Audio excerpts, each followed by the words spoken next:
They always say the night shift is where the strange things happen. I didn't believe it, not really, until last Friday night. I'm Officer Jake Riley, 34 years old, no family, no big plans for the future. Just the badge, my partner Alan, and this godforsaken town where the weirdest crime we see is a drunken brawl outside of Benny's pub. Or at least, that's what I thought before that call came through. It was 2:47 a.m., the kind of dead hour where even the drunkest patrons have stumbled home and the streets are still. Alan and I were finishing our coffee when the radio crackled. Unit 219, we've got a disturbance reported near the old Pine Creek Road. Possible trespassers near the abandoned Northwell estate. I glanced at Alan, raising a brow. Northwell? Isn't that the one from all those urban legends? Alan shrugged, but his face tightened. Yeah, the place kids dare each other to visit. People say it's haunted, cursed. Whatever makes a good story. The thing about Pine Creek Road? It was nowhere anyone needed to be. The estate had been rotting for decades. A Victorian mansion swallowed by overgrown forest and rumors. People swore they saw lights flickering in the windows or shadows moving on their own. But we were cops, not Ghostbusters. So we took the call. The road was darker than I remembered. The kind of dark that eats up your headlights and leaves your nerves raw. Alan kept fiddling with the volume on the radio, trying to shake off the static that seemed to grow the closer we got. When we pulled up, the first thing I noticed was the eerie silence. No wind, no crickets, just the crunch of gravel under our boots as we stepped out. The Northwell estate loomed ahead, its broken windows staring at us like hollow eyes. The wrought iron gate creaked open on its own as we approached. Okay, that's welcoming, Alan muttered, his hand already resting on his holstered weapon. Dispatch, this is 219. We're on site. No sign of movement yet, I said into the radio, but all I got back was static. Alan frowned. You think it's the trees messing with the signal? Yeah, maybe, but I didn't believe it. We pushed forward, flashlights cutting through the thick, suffocating darkness. The house was even worse up close, the wood warped and blackened by decades of decay. The front door was ajar, swinging slightly in the faint breeze that didn't seem to exist anywhere else. You smell that? Alan asked, his nose wrinkling. It was faint at first, but the closer we got, the more it hit. A metallic tang, like blood mixed with damp earth. My stomach churned, but I swallowed it down. Let's clear the first floor, I said, stepping inside. The interior was worse than I expected. Furniture lay scattered and rotting, the wallpaper peeling away in long, curling strips. Our flashlights flickered, just once, but enough to send my heart racing. And then we heard it. A faint laugh, soft and childlike, echoing from upstairs. Alan froze. Tell me you heard that. I nodded, my throat dry. Stay close. We'll check it out. We moved slowly, our boots creaking on the brittle wood. The laughter came again, louder this time. It wasn't playful. It was wrong, like it came from something that didn't know how to mimic joy but was trying anyway. At the top of the stairs, the air was colder, heavy with an unnatural stillness. The hallway stretched out before us, doors on either side, most of them hanging off their hinges. Jake, Alan whispered, his voice trembling. Look. He pointed to the floor where muddy footprints trailed ahead, too small to belong to an adult but too defined to be old. The laughter came again, this time from behind one of the doors. You take left, I'll go right, I said, my voice steadier than I felt. Alan nodded, his flashlight trembling as he moved. I pushed open the door, my light cutting through the gloom. The room was empty, just a dusty bed frame and shattered glass. Then Alan screamed. Alan's scream wasn't just fear. It was the kind of sound a person makes when they've seen something that tears their mind in two. I spun around so fast my flashlight slipped from my hand, clattering to the floor. Alan! I shouted, my voice echoing down the hallway. I drew my gun and sprinted toward the room he'd entered, adrenaline roaring in my ears. The door was wide open, swinging slightly on its hinges. Alan was inside, standing completely still, his back to me. Alan, what is it? I asked cautiously, stepping closer. He didn't answer. His flashlight lay on the ground at his feet, casting jagged shadows up the walls. I reached out, hesitating before grabbing his shoulder. When I turned him, his face was pale, his pupils blown wide, his mouth trembling like he was trying to speak but couldn't find the words. "Alan, what's wrong? Talk to me." Finally, he whispered, so softly I almost didn't catch it. "There's someone in here." My blood turned cold. "Where?" He didn't point, didn't move, just stared straight ahead at the far corner of the room. I raised my flashlight and followed his gaze. At first, I didn't see anything, just shadows and debris. Then my light caught it. A figure, crouched low, its limbs too long, its back arched unnaturally. Its face was turned away, but its head jerked slightly, like it was sniffing the air. "Police!" I barked, my voice cracking slightly. "Show yourself. Hands where I can see them." The thing didn't move, didn't react.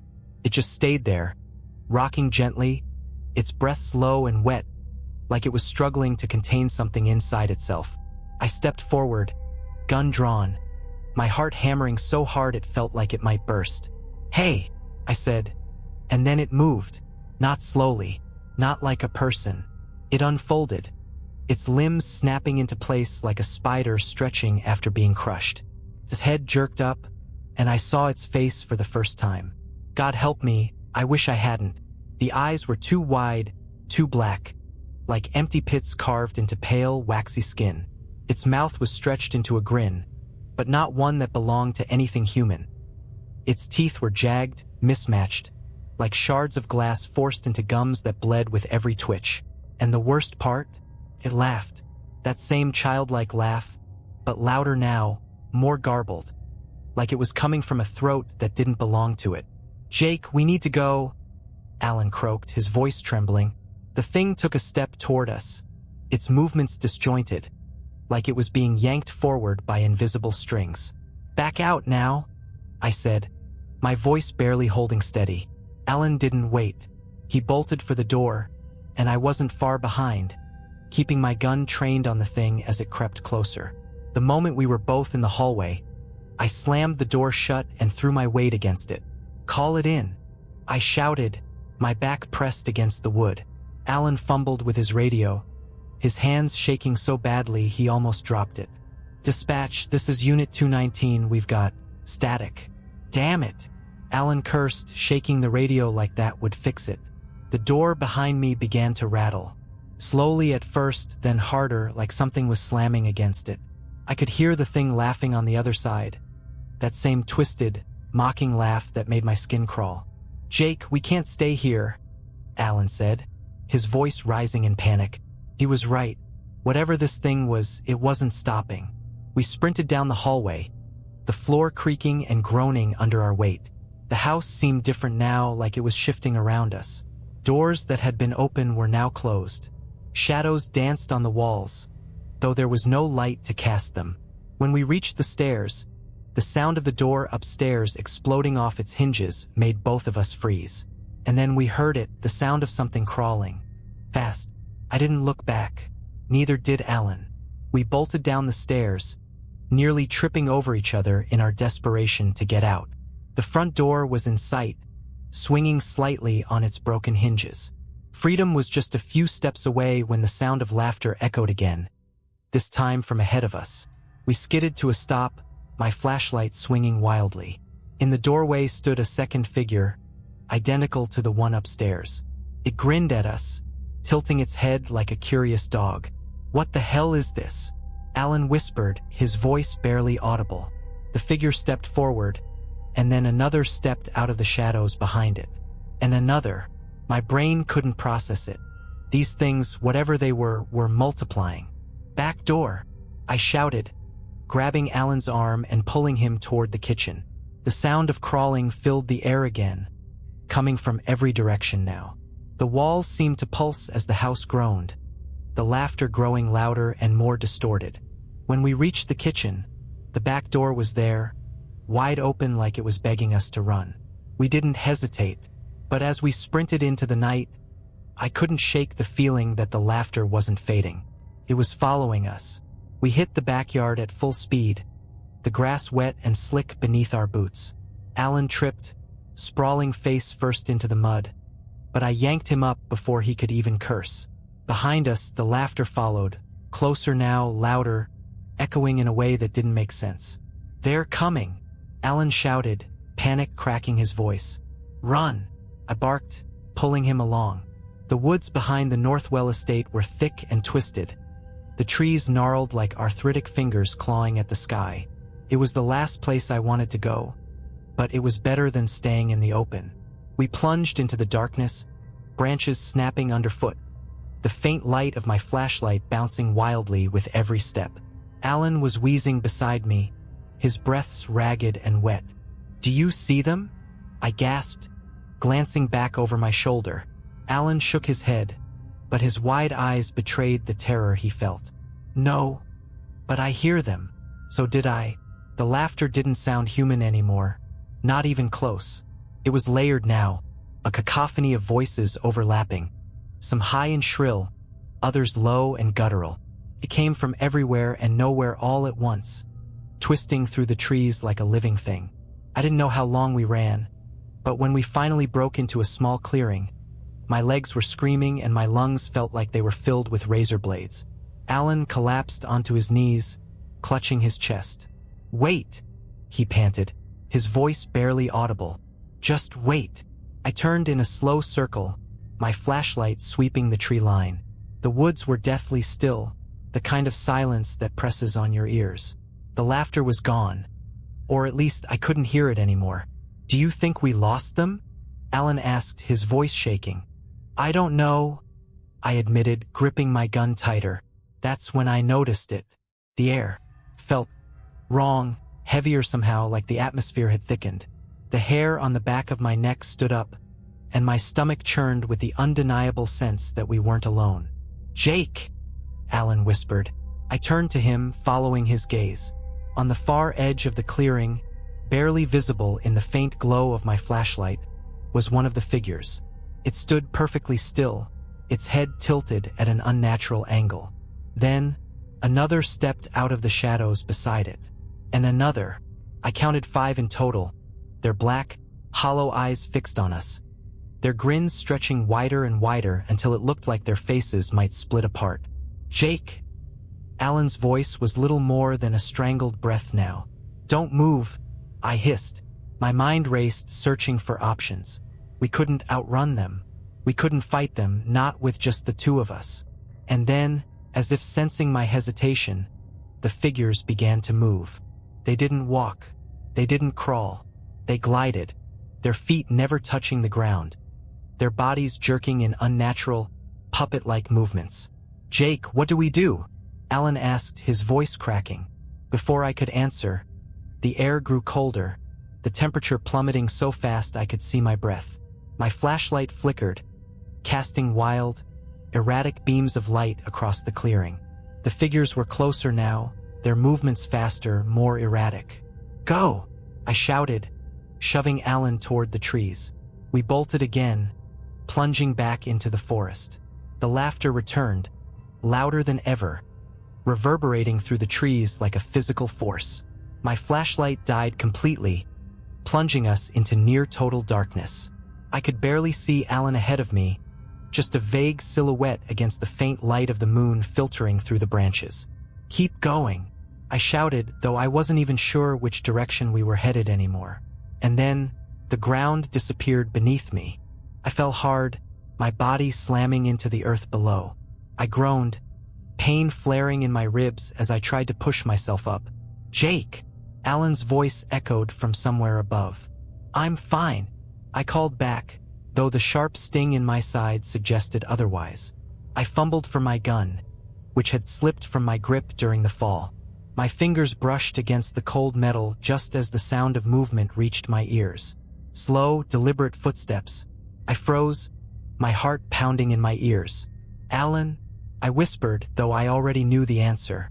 The footsteps stopped, and for a moment, there was silence. Then, a face appeared in the darkness, inches from mine. It wasn't Alan.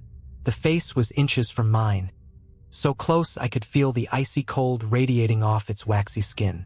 Its black, hollow eyes seemed to bore into me, reflecting nothing but endless void.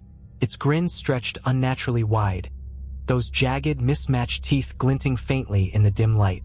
I wanted to scream, to fire my gun, to do anything, but I couldn't move. My body felt paralyzed, frozen in place by the sheer terror coursing through me. Then it laughed, not the echoing, layered laughter from before. This was quieter, almost intimate, like it was mocking me personally. Its head tilted, the sound twisting into something garbled and broken, as though it was struggling to form words. Ja, ku, it whispered, its voice a guttural rasp that made my stomach churn. Hearing my name come from that thing was worse than anything I'd seen so far. It knew me, the creature's hand, long, thin fingers ending in cracked, yellowed nails, reached out, brushing against my cheek. Its touch was like ice, sharp and biting, and I couldn't stop the involuntary shudder that racked my body. Somehow that broke the spell. My arm moved on instinct, swinging up to shove the thing away as I scrambled backward. I grabbed my gun, my fingers slick with sweat, and aimed it at the creature. "Stay back," I shouted, my voice cracking. The thing tilted its head again, almost curiously, as though it didn't understand the threat. "Jake!" Alan's voice snapped me out of my stupor. He was standing at the edge of the pit I'd fallen into, his flashlight shining down on me. "Climb up now," the creature hissed, the sound high-pitched and unnatural, and its grin widened even further, splitting its face unnervingly close to the ears. I didn't wait to see what it would do next. I fired. The sound of the gunshot was deafening in the confined space, the flash briefly illuminating the creature's face in grotesque detail. It didn't bleed. It didn't scream. It just twitched, its head snapping back before jerking forward again, its grin somehow even wider. I fired again, and again. The thing didn't flinch. It just stood there, its hollow eyes locked on mine, as if it was enjoying this. "Jake, move!" Alan's voice was desperate now, and I forced myself to my feet, ignoring the sharp pain in my ribs. I scrambled up the muddy slope, my hands slipping as I clawed my way toward Alan's outstretched hand. He grabbed my wrist and hauled me up just as the creature began to move, its jerky, puppet-like limbs carrying it closer with alarming speed. "Run!" I shouted, and we took off again, crashing through the trees like hunted animals. The laughter returned, louder than ever, and this time it wasn't just behind us. It was all around, echoing from every direction, as though the entire forest was alive with it. I didn't dare look back. We burst out of the woods onto the edge of Pine Creek Road, the asphalt glowing faintly under the moonlight. Our squad car was just a few yards away, its lights still off, the driver's door hanging open from when we'd arrived. Alan sprinted ahead, yanking the door open and diving into the driver's seat. I was right behind him, slamming the passenger door shut as he fumbled with the keys. "Start it! Start it!" I shouted, glancing out the window. The edge of the woods was still and empty, the laughter suddenly gone. But I knew better than to believe we were safe. The engine roared to life and Alan slammed his foot on the gas. The tires squealed as the car shot forward, the headlights cutting through the dark road ahead. For a moment, silence filled the car, broken only by our ragged breathing. "Did you see it?" Alan finally asked, his voice trembling. I nodded, my grip on the gun in my lap so tight my knuckles were white. "I saw it. What the hell was that thing?" "I don't know," I admitted, my voice barely above a whisper. "I don't think I want to know." Alan glanced at me, his face pale and slick with sweat. "Jake, it knew your name." I didn't respond. I didn't want to think about that, about how or why it knew who I was. The car's headlights flickered, and the dashboard lights dimmed for a brief second before coming back. "Is it the battery?" Alan asked, his voice tinged with panic. "No," I said, staring out the windshield. "It's them." And then, as we rounded a bend, the road ahead was no longer empty. Figures stood in the middle of the asphalt, their hollow eyes reflecting the headlights, their grins wide and waiting. Alan slammed on the brakes, and the squad car skidded to a stop, the tires screeching in protest. The figures stood there in the road, completely still, their black, empty eyes fixed on us. There were more of them now, at least 10, maybe 15, and they were arranged in a perfect line, blocking the way forward. "What the hell do we do?" Alan whispered, his voice trembling. I didn't answer. My mind was racing, trying to piece together some kind of plan, but nothing made sense. These things weren't human. They didn't respond to bullets, and they'd already chased us out of the woods like they owned it. One of the figures tilted its head, that sickening grin spreading wider, as if it could sense our fear. Then, as if in unison, they all began to move. They didn't walk. They glided, their feet hovering just above the ground, their limbs jerking unnaturally with every movement. The sound of laughter filled the air again, louder than ever, coming from everywhere at once. "Jake, they're coming!" Alan yelled, his hand tightening on the steering wheel. "Reverse!" I shouted. Alan threw the car into reverse, the engine roaring as we sped backward. But the figures didn't stop. They picked up speed, their jerky movements becoming more frantic, more chaotic, as they closed the distance. "They're too fast!" Alan shouted, his voice rising in panic. I leaned out the passenger window, my gun trembling in my hands. I fired 3 shots, the muzzle flash lighting up the night, but the bullets didn't even slow them down. The laughter grew louder, more distorted, filling my head like a swarm of insects burrowing into my skull. "Turn around!" I yelled, slamming back into my seat. Alan yanked the wheel, spinning the car into a hard turn. The tires screeched as we skidded onto a narrow side road, the headlights illuminating nothing but endless trees. "They're still behind us," Alan yelled, glancing at the rearview mirror. I didn't need to look to know he was right. I could feel them, the air around us growing colder, the laughter vibrating in my bones. "Faster!" I shouted, gripping the dashboard as Alan floored the gas pedal. The car roared down the winding road, the trees whipping past in a blur. The headlights flickered again, the dashboard lights dimming for just a moment before coming back. And then the engine sputtered. "No, no, no!" Alan shouted, slamming his fist against the wheel. The car lurched, slowing as the engine sputtered again, the lights flickering wildly. "They're doing this?" I muttered, my voice shaking. Alan glanced at me, his eyes wide with panic. "What do you mean?" "They're screwing with us," I shouted. "They don't want us to leave." The car finally died, coasting to a stop in the middle of the road. Alan and I sat there for a moment, frozen, our breaths visible in the freezing air. "What now?" Alan whispered, gripping the wheel like it was a lifeline. Before I could answer, the laughter stopped. The sudden silence was almost worse. It pressed down on us, heavy and suffocating, making every small sound, our breathing, the faint creak of the car, feel deafening. I turned to look out the rear window, my heart pounding in my chest. The figures were gone. "Where did they go?" Alan asked, his voice barely audible. "I don't know," I said, my stomach churning. And then the radio crackled. It was faint at first, just static, but then a voice broke through. "Ja-ku." I froze, my blood running cold. The voice wasn't human. It was garbled and distorted, like it was being dragged through broken machinery. "Ja-ku, come back." The dashboard lights flickered, casting the interior of the car in an eerie glow. I grabbed the radio, my hands shaking. "Who is this?" The voice laughed, a high, broken sound that made my skin crawl. "You can't leave." The laughter exploded again, louder than ever, and the car began to shake. The windows rattled, the metal groaning like it was being crushed by an invisible force. "Get out!" I shouted, throwing open the door. Alan didn't hesitate. We bolted from the car, running into the woods without a second thought. The laughter followed us, chasing us like a living thing, growing louder and louder until it felt like my skull might split apart. I didn't know where we were going, didn't care. All that mattered was putting distance between us and that thing, whatever it was. When we finally burst out of the woods, The first rays of dawn were breaking over the horizon. The world was quiet again, the air warm and still. Alan collapsed onto the grass, gasping for breath.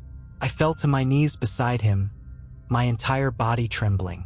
"We made it," Alan whispered, his voice filled with disbelief. But as I looked back at the tree line, I saw them.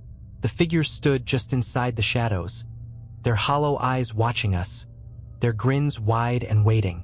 And then, one by one, they raised their hands and waved. "That's it. They're out there. And if you ever take the wrong turn at night, they might be waiting for you too." We sat there, staring at the figures as they stood at the edge of the woods, waving like they were mocking us. My heart was pounding so hard I thought it might give out. Alan couldn't even speak. He just sat there, his eyes wide, his face pale as a corpse. "Jake," he finally managed, his voice barely a whisper. "They're not leaving, are they?" I shook my head slowly, unable to tear my eyes away from those hollow, black pits that passed for eyes. "No," I said, "they're not." The thing about fear, real, gut-wrenching fear, is that it does something to your mind. It makes you hyper-aware of everything, but it also strips away all the rational thoughts, leaving you with raw instinct. And right then, my instincts were screaming at me to run. But I couldn't, because something in me knew it wouldn't matter. "They're waiting for us to do something," I said, more to myself than to Alan. "Like what?" Alan asked, his voice shaking. I didn't answer because I didn't know. One of the figures stepped forward, its jerky, puppet-like movements sending a chill down my spine. It raised its hand, pointing at us with one long, bony finger. And then it spoke. "Time to come home," it said, its voice a low, guttural rasp that sounded like it was coming from deep inside a cave. Alan scrambled to his feet, backing away. "No," he muttered, shaking his head. "No, no, no." I stood up too, my legs trembling. "What do you want?" I shouted, my voice echoing across the field. The figure tilted its head, that grotesque grin never faltering. "You left the door open," it said. "What door?" I demanded, though I wasn't sure I wanted the answer. "The door," it said again, and this time all the figures spoke in unison, their voices overlapping in a way that made my skin crawl. "You let us in, Jake." My breath caught in my throat. Let them in? I didn't even know what they were. How could I have let them in? But then, it hit me. The house. The Northwell estate. The open door. When Alan and I had gone in, we'd left the front door wide open. Whatever these things were, they hadn't been inside the house, they'd been outside, waiting. And we'd let them out. "Oh my God!" I whispered, my stomach twisting in knots. Alan grabbed my arm, his eyes wild. "Jake, we need to go. We need to get out of here now." I nodded, but I couldn't move. My legs felt like they were made of lead. My body rooted to the spot as the figures began to glide closer, their movements slow and deliberate. The air grew colder again, the light dimming as if the rising sun was being smothered. The world around us felt wrong, like it was being pulled apart at the seams. And then I heard it. A voice. My voice. "Jake," it said, coming from one of the figures. I stared at it, my heart hammering in my chest. It was me. My face, staring back at me, grinning that same unnatural grin. "You can't escape," it said, its voice perfectly mimicking mine. Alan screamed, and I turned to see another figure, this one with his face, stepping out of the woods. "We'll follow you," it said, its voice calm, almost soothing. "Wherever you go, we'll be there." "No!" Alan shouted, backing away. "This isn't real. This isn't real." But it was. I grabbed his arm, pulling him with me as I forced my legs to move. "We're leaving," I said through gritted teeth. We ran. The figures didn't chase us, not physically, but their laughter followed, echoing in our ears, in our heads, growing louder and louder until it felt like the entire world was filled with it. By the time we reached the nearest highway, the sun was fully up and the laughter was gone. But the silence that replaced it was almost worse. Epilogue: It's been 3 days since that night. Alan hasn't spoken a word to anyone, and I don't blame him. I've been going through the motions at work, but I can feel them watching me. Every time I close my eyes, I see their faces.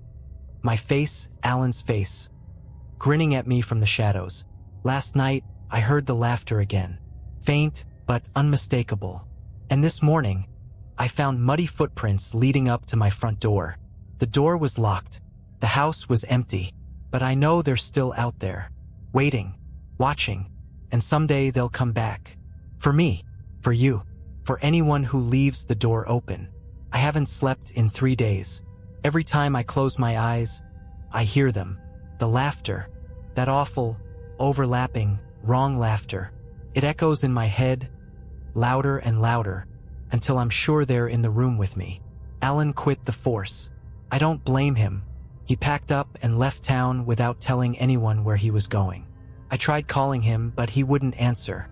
The last thing he said to me before he disappeared was, "They'll find us, Jake. You know that, right?" He's right. They will. Everywhere I go, I feel them. At first, it was small things. Shadows that didn't belong, faint whispers just out of earshot, the static crackling in the radio at the station. But then it got worse. 2 nights ago, I found another set of muddy footprints. This time, they were inside my house, leading from the front door to my bedroom. The door was locked. I didn't hear anyone come in, but the prints were there, unmistakable. That night, I sat in the dark with my gun in my lap, staring at the door, waiting for it to open.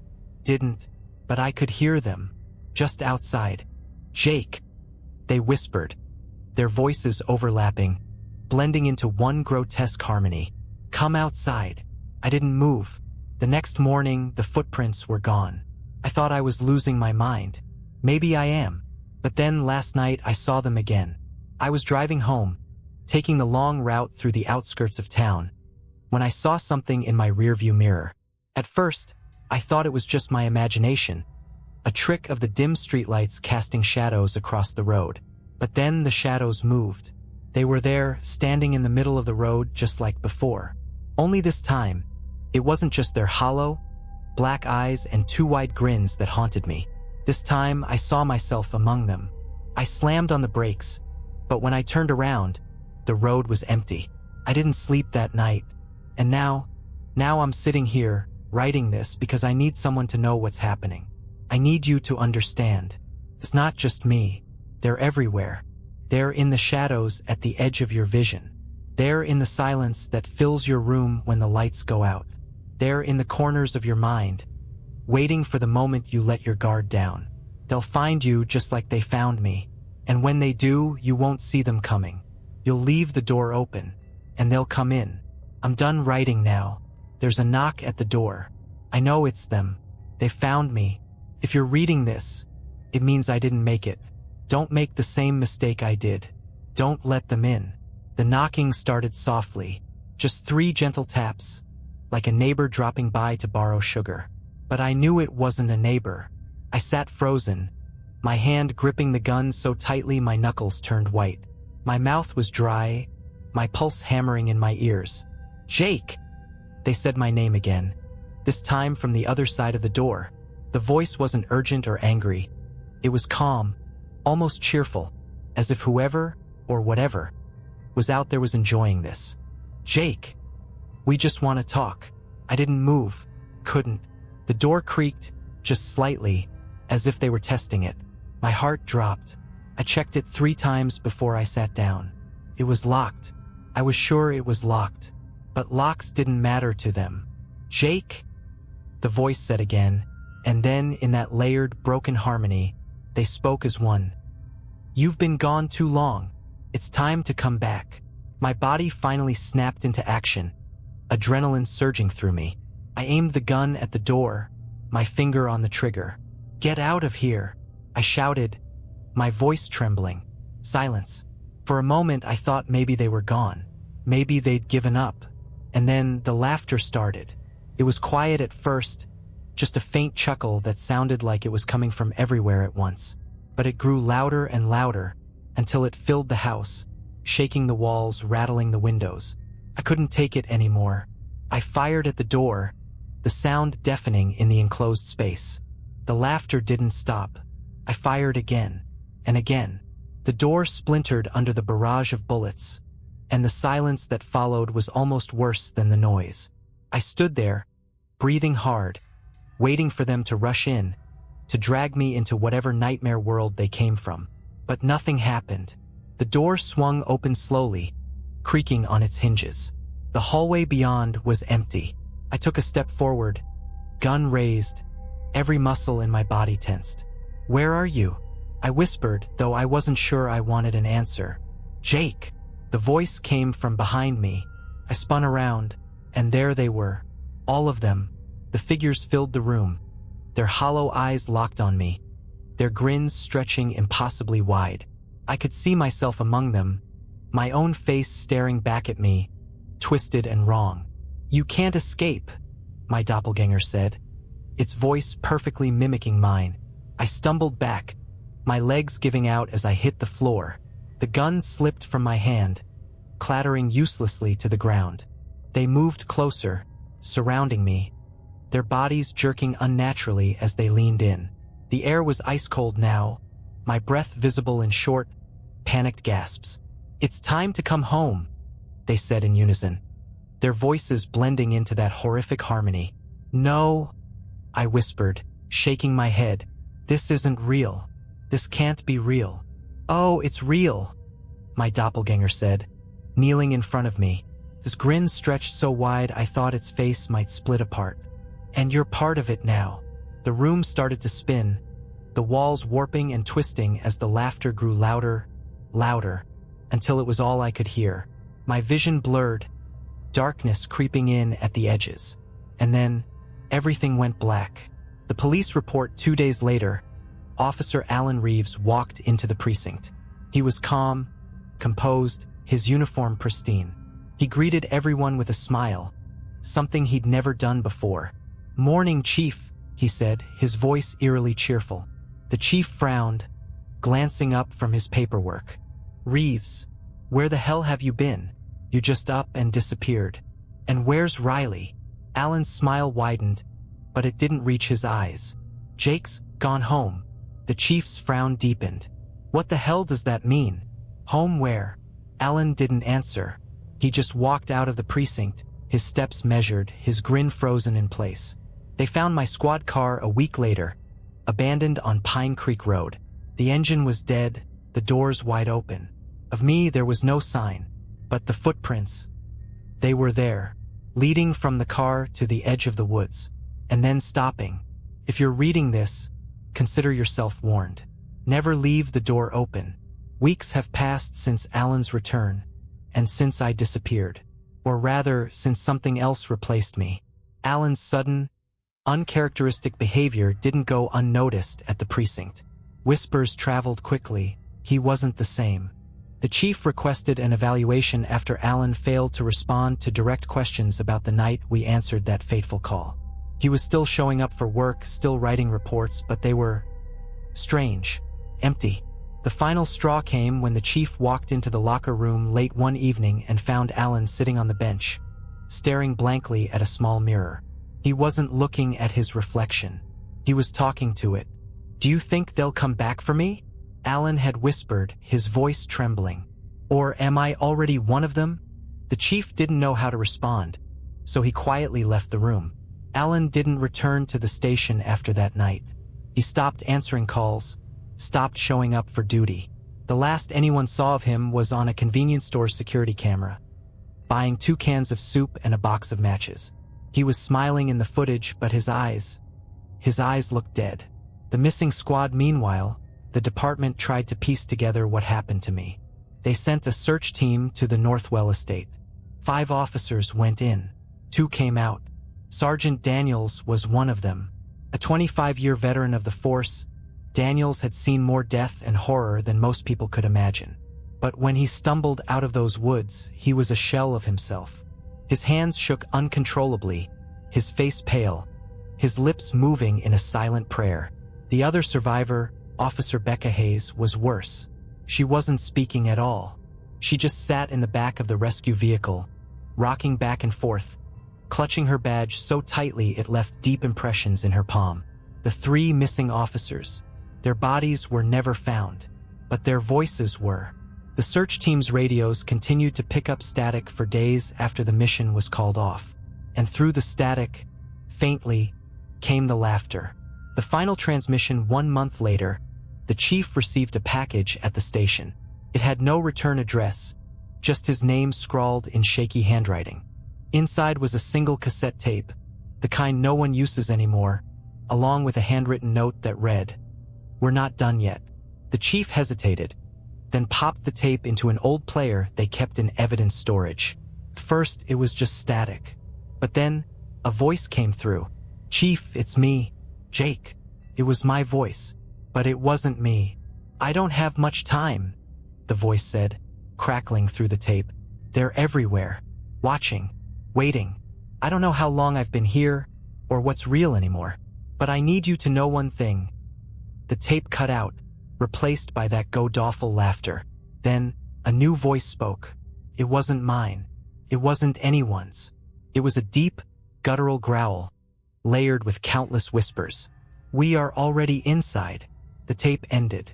The chief burned it the next day. Epilogue. The new recruit. It's been 3 months now. The precinct has been struggling to replace the officers they lost. They hired someone new last week, a guy named Marcus. Young, ambitious, eager to prove himself. But something's off about him. The other day, I saw Marcus sitting in Alan's old spot in the break room, staring into his coffee like it held the meaning of life. He didn't blink for what felt like minutes. When I finally spoke to him, his eyes flicked up to meet mine, and for just a moment, I could have sworn they were black. "You ever hear about Pine Creek Road?" I asked, trying to break the ice. Marcus just smiled, his grin a little too wide, his teeth a little too sharp. "No," he said, his voice low and calm. "But I'd like to. I don't know why I'm writing this. Maybe it's for myself. Maybe it's for whoever finds it when this is all over. Maybe it's just to keep my sanity from unraveling completely. But the truth is, I don't think there's any sanity left to save." I saw Marcus again tonight. He was sitting in his squad car, parked at the edge of the station lot, staring out at the street like he was waiting for something. His headlights were off, the engine idling. I don't know how long he'd been there. When I knocked on his window, he didn't flinch. He just turned his head, slowly, that too wide grin plastered across his face. "Everything okay, Marcus?" I asked, trying to keep my voice steady. He didn't answer at first. His eyes, those dark, empty eyes, studied me like he was trying to decide whether I was worth talking to. And then he spoke. "You left the door open," he said, his voice calm, almost playful. My blood ran cold. "What did you just say?" He didn't repeat it. Instead, he turned back to the street, his grin fading into a blank, emotionless expression. "Good night, Jake," he said, his tone flat, dismissive. I backed away from the car, my pulse racing, and watched as he drove off, his taillights disappearing into the darkness. The truth revealed that was 2 hours ago. Now I'm sitting in my apartment, all the doors locked, all the windows bolted shut. But it doesn't matter, because I finally understand. They were never trying to get inside. They were already here. Every knock, every laugh, every shadow. It was never about the house, or the precinct, or even Pine Creek Road. It was about us. They don't just follow you. They become you. Alan, me, Marcus. We were already gone the moment we walked into that house. And now I can feel it happening again. The air in my apartment is colder than it should be, the kind of cold that seeps into your bones and stays there. The lights flicker every few minutes, and every time they come back on, I swear the shadows on the walls are a little closer. But the worst part is the laughter. It's faint right now, just a whisper at the edge of my hearing, but it's getting louder. They're coming for me. No, they're coming through me. My final words, if you're reading this, don't bother looking for me. By the time you find this note, I won't be Jake anymore. I'll be one of them, but there's still time for you. If you ever find yourself near Pine Creek Road, turn around. Don't stop. Don't look back. And for the love of God, never leave the door open. As I write these last words, the laughter is all I can hear. And now, there's someone knocking at my door. It's time.